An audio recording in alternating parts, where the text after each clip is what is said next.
My name is Linda Brown. For the past 8 years, I've worked as a pharmacist at a well-known hospital in the quiet suburbs of Boston. Every day, I put on my white lab coat, check prescriptions carefully, and explain to patients how to take their medicine. My job is steady and organized, and I used to find great comfort in that routine. It gave me a sense of peace.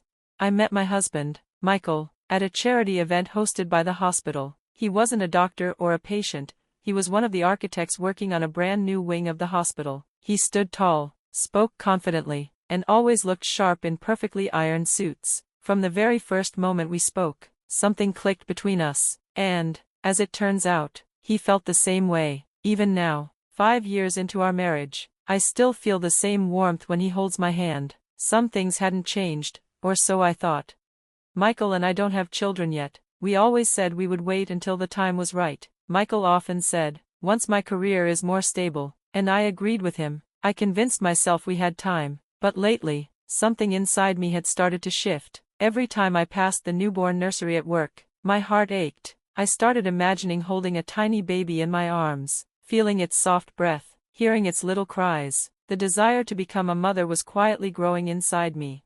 On the outside, my family looked perfect. My father, Edward, used to be a high-level executive at a major pharmaceutical company. Even though he's retired now, he still has powerful connections in the business world and politics. He walks with his back straight and carries himself with pride and seriousness. He believes deeply in tradition, values, and especially protecting our family's image.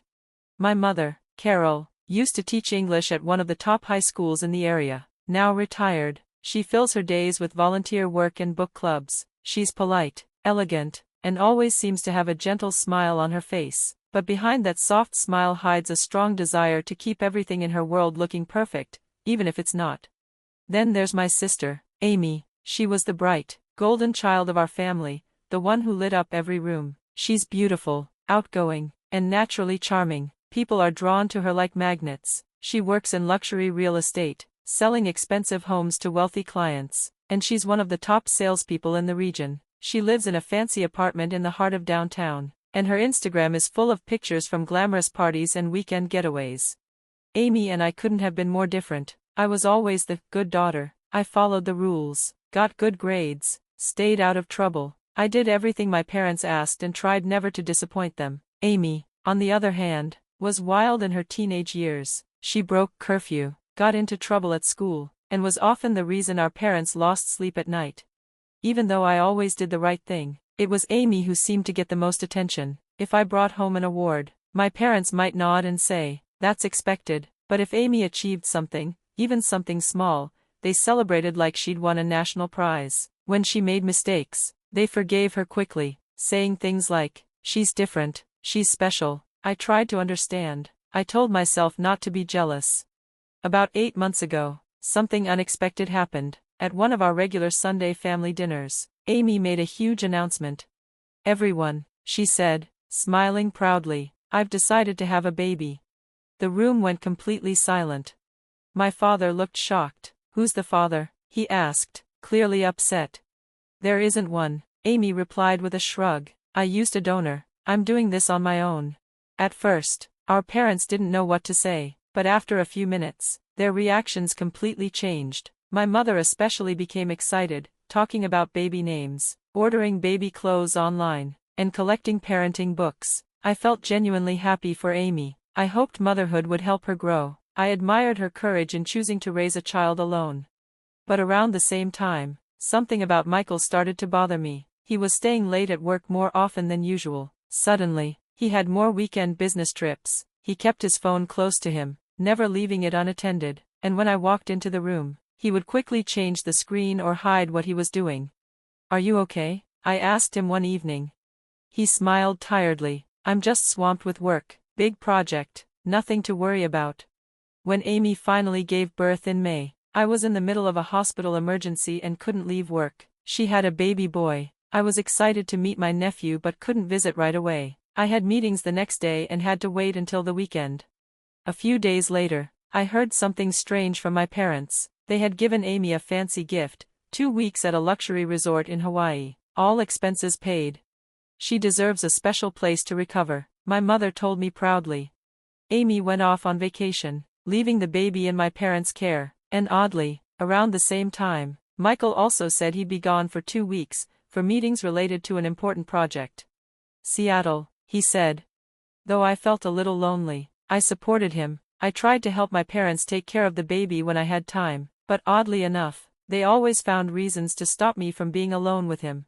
Amy wants to introduce him herself, my mother said. Finally, when Amy returned from her trip, I rushed to the mall to buy a baby gift, then drove straight to my parents' house. It was a beautiful spring afternoon. The breeze was soft and warm, and I felt hopeful. I smiled as I imagined holding the baby's tiny hand for the first time. I wish Michael could be here, I thought. He was supposed to return from Seattle the night before but had texted that his meetings ran long and he'd be back later that day. As I entered my parents' neighborhood, old memories flooded my mind: the street where I learned to ride a bike, the park where I had my first crush, the trees we used to sit under during family picnics. Then I saw it, a silver Lexus parked in front of the house, Michael's car. I blinked, confused. He wasn't supposed to be back yet. I slowed down and passed the car slowly. The license plate, the Red Sox sticker, there was no mistake. It was Michael's car.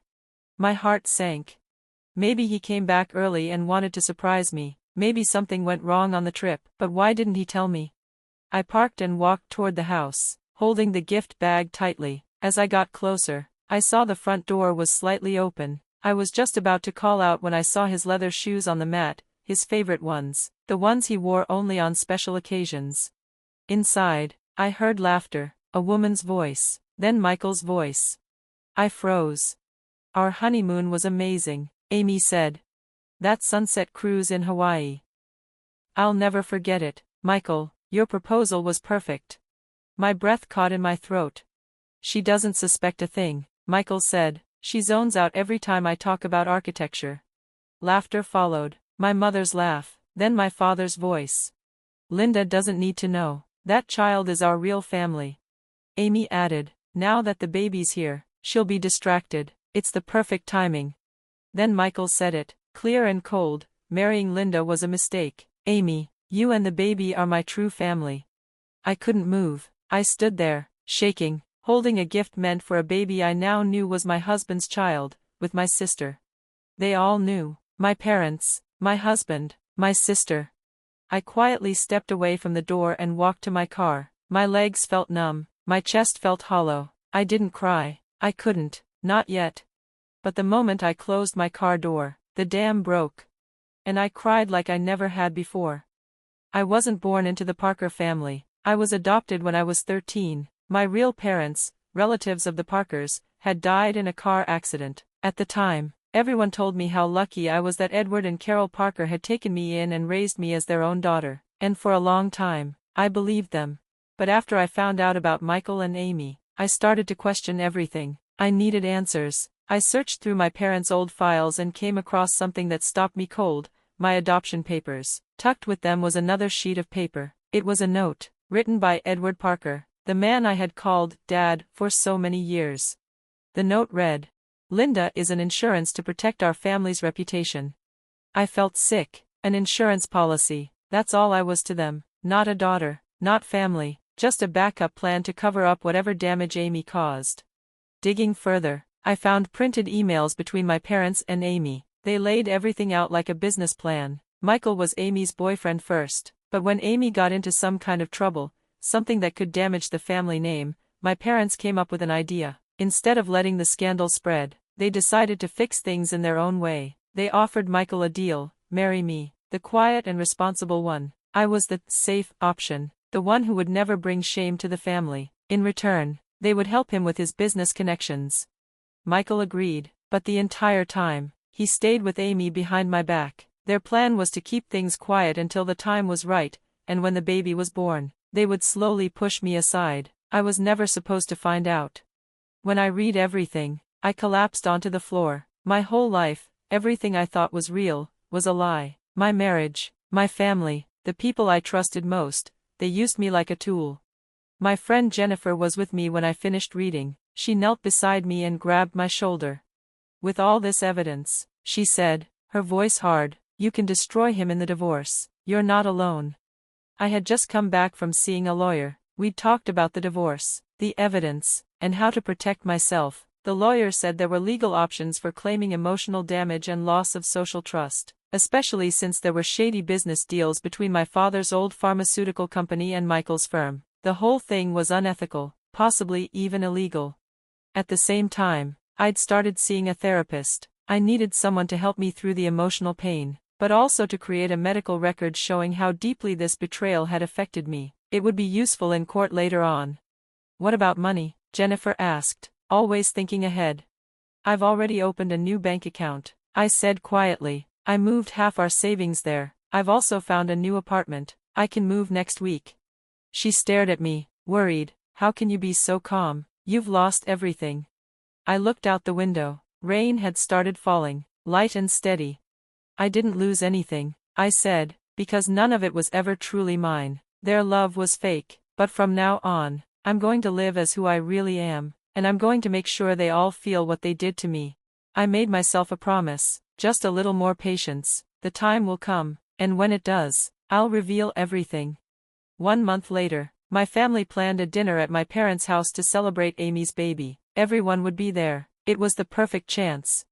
I dressed like the obedient daughter they always expected me to be, a neat black dress and a pearl necklace. I even curled my hair. On the outside, I looked the same as always. Inside, I was steel. I placed a small recorder in my bag, just in case. Jennifer had given it to me. I had other plans, too.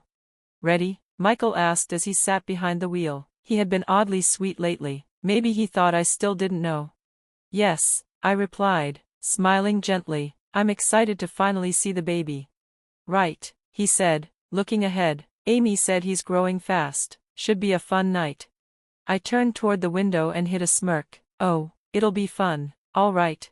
When we arrived, my parents greeted us with bright smiles. My mother kissed my cheek. My father shook Michael's hand stiffly, like nothing was wrong.